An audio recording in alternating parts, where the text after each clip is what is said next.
ঠাকুরের অঞ্জনায়ী কর্মী এবং এতদ অঞ্চলের ভক্তপ্রাণ দাদা এবং ভক্তি মসজিদের মায়েদের যথাযথ স্থানে আমার প্রণাম এবং আনন্দিত জয়গুলো জানিয়ে দাদা আমাকে 5 মিনিট টাইম দিয়েছেন।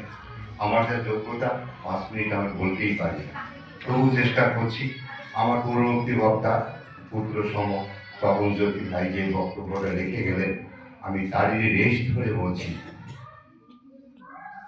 তিনি বললেন যে অসীম যখন সসীম হয়ে ধরাতলয় স্থান, বৃত্তি ভেদি টান হলে তাই দেখবি ভগবান। তা আমরা সেই ভগবানকে ধরেছি। ভগবানকে ধরার পরে আমরা সৎসঙ্গে আসতে পারি না। কেন পারি না? প্রবৃত্তির তাড়নায় আর প্রত্যাশার পীড়নে আমাদেরকে সরিয়ে রাখে। সেই অসীমকে দেখতে গেলে আমাদের প্রবৃত্তিটাকে সরানোটা আসল দরকার। প্রথমেই দরকার প্রবৃত্তি থেকে নিজেকে বেরিয়ে আসা। আর আসতে পারি একমাত্র যদি তার প্রতি আমাদের অনুরক্তি, তীব্রতা এবং ক্রমাগতিটা বাড়ে। অনুরক্তি মানে এককে নিয়ে থাকা। শ্রী শ্রী ঠাকুর বলেছেন, বহু নষ্টিকের হৃদয়ে প্রেম ভক্তির জায়গা নেই। আমাদের অধিকাংশের দেখছি, আমরা বিশেষ করে যে সমস্ত জায়গায় ডিগ্রিতে যাই, বিভিন্ন বাড়িতে তারা বহু নষ্টিক হয়ে বসে আছে। ঠাকুর দেবতার অন্ত নেই, বহু রকমের দেব দেবতা আছে। এই কয়েকদিন আগে আমরা দেওঘরে গিয়েছিলাম, পরম পূজনীয় শ্রী শ্রী আচার্যদেবের মুখ নিশ্চিতে শুনে এলাম যে বহু নষ্টিক যারা, অর্থাৎ তাদের বাড়িতে সিংহাসনে বহু রকম দেব দেবতা থাকে, তারা সিংহাসনেই থাকে, তারা কিন্তু সেই মানুষের হৃদয়ে তারা কিন্তু বসবার জায়গা পায় না।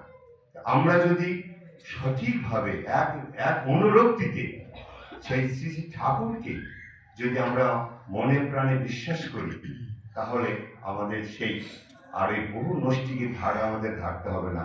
আমরা একজনকে সঁপে দেব, তিনিই আমার পরম পিতা, তিনিই আমার জীবন চালক, তিনিই আমার যথা সর্বস্ব। তোমাকে ধরেছি, তোমাকে নিয়ে আমি আমার জীবন সাধনায় আমি এগিয়ে যাব। এইটাই আমাদের ব্রত হওয়া উচিত। যদিও টাইম কম, তবু আর একটা ঘটনা না বললেই নয়। কয়েকদিন আগে আমাকে এক ভাই বলছিলেন যে দাদা, আপনি যদি কোনো সময় বক্তব্য রাখার সুযোগ পান, এই কথাটা বলবেন। আমরা পুরুষোত্তমকে ধরেছি।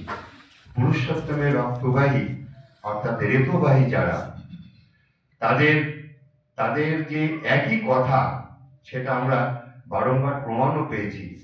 যেমন কোন একটা মা শ্রী শ্রী ঠাকুরের কাছে গেছিলেন, ঠাকুর তখন জীবিত নেই, দাদার কাছে গেছিলেন, তার একটা পুত্র সন্তান হয়েছে। সে পুত্র সন্তানের নামকরণের জন্য বাড়ির মা তাকে অনুরোধ করে দেওঘরে পাঠিয়েছিলেন। তো সেখানে গিয়ে বর্তমান আচার্যদেবের বাবা ছিলেন তখন শ্রী দাদা, তার কাছে নিবেদন করলেন যে দাদা, আমাদের প্রথম একটা পুত্র সন্তান হয়েছে, দয়া করে তার একটা নামকরণ আপনি করে দেন। তিনি চিন্তা ভাবনা করে বললেন, ঠিক আছে, তোমার পুত্র সন্তানের নাম হবে দৈপায়ন। নামটা ঠিক পছন্দ হলো না, কারণ দৈপায়ন হচ্ছে সেই কৃষ্ণ যুগের নাম, সেই পুরাতন যুগের নাম। আর এই যুগের ছেলে স্কুলে যাবে, কলেজে যাবে, ইউনিভার্সিটিতে যাবে, সে আধুনিক যুগের সন্তান। এই দৈপায়ন নামটা খুব পছন্দ না হয়, কেমন যেন সে বিমূঢ় হয়ে গেল। তারপরে ভাবলো যে না, দেখি না, এখন যিনি আচার্যদেব, তখন তিনি বাবাইদা, যাই না দেখি পূজনীয় বাবাইদার কাছে যাই। বাবাইদার কাছে তিনি গিয়ে আবার বললেন যে দাদা, আমাদের একটা পুত্র সন্তান হয়েছে, আপনি যদি দয়া করে তার নামটা রেখে দেন। তখন উনি বলছেন, একটা সন্তানের কবার নামকরণ করবেন? একবার তো তার বাবার কাছ থেকে জেনে এসেছেন, নামকরণ সে পেয়েই গেছে, তাই তিনি বলছেন একটা সন্তানের কবার নামকরণ করবেন? যান, ছেলের নাম রাখবেন দৈপায়ন। দেখুন কি সুন্দর তাদের কথার সংযোগ, একের কথা আরেকজন। ঠিক এটা সম্ভব হয় একমাত্র পুরুষোত্তমের রেতুবাহী যারা, কেবলমাত্র তাদের মুখেই এই ধরনের কথা আসে।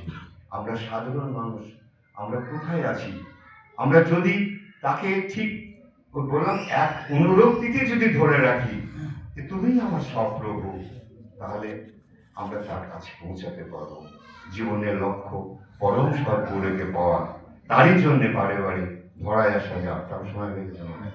তো কাজেই আমাদের যে লক্ষ্য, একবার পুরুষোত্তমের দর্শন আমরা পেয়েছি, তার আদর্শের সঙ্গে আমরা সংযুক্ত হয়েছি, আমাদের কাজই হচ্ছে তার চলা বলা করা।